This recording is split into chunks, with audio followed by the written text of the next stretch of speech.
Let's talk about the Emmy Award-winning journalist who was, for many years, the only Black woman working as a news director in the United States, Gail Christian. Welcome back to Yesterqueers. My name's Amanda, and I'm a public historian of queer history. Gail Christian was born February 20th, 1940 in Venice, California.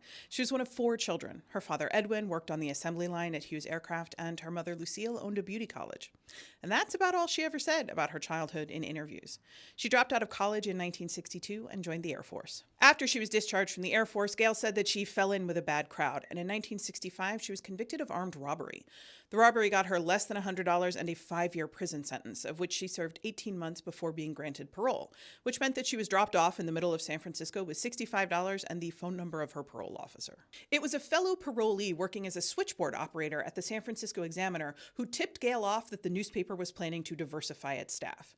Gail had no experience, and she didn't think that the Examiner was actually going to hire Black people, but she applied anyway. In a 1986 Chicago Tribune interview, she said, "I gave them this song and dance about having worked on this small Black paper that was burned out by the Klan or some crap and got myself onto this minority training program." Gail leveraged her Examiner credentials to get into KQED's television reporter trainee program. She had a habit of poking through other people's mail at KQED to make sure that she wasn't missing out on opportunities, and her snooping uncovered a brochure for a summer intensive at the Columbia Graduate School of Journalism, specifically designed to train reporters from marginalized groups. She took the course in the summer of 1970 alongside other up-and-coming reporters like Geraldo Rivera. Next, Gail went to work for KNBC as the first Black woman reporter in the Los Angeles market. She said of the move, "I went to NBC thinking it was my job to do something for Black people. I always wanted to be the Black reporter, as in covering Black stories. I feel it is very dangerous for a group of people to live in a society where they are not allowed to interpret themselves." To say that it was an uphill battle to be a Black lesbian reporting the news on television in the 1970s would be an understatement, but Gail was very good at her job. She gained national attention for her coverage of Patty Hearst's trial in 1974. By 1976, she was at KCET, this time as the only Black woman news director in the country.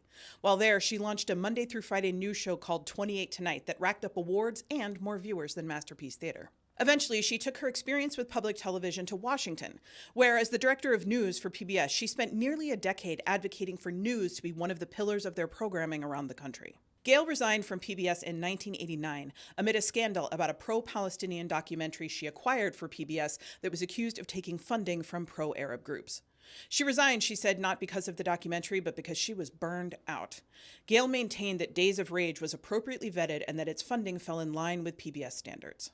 Gail and her wife Lucy moved to Palm Springs in 2003 and quickly discovered that white men and younger white lesbians were overrepresented in the desert community. They dove into the work of building an inclusive, intersectional, queer women's community, and in 2013 they founded the Palm Springs Women's Jazz Festival. Gail said in a 2018 interview, "It wasn't really a lesbian festival, but a jazz festival. We wanted everyone to participate, but it's a lesbian dance party despite our best efforts. Not that that's a bad thing."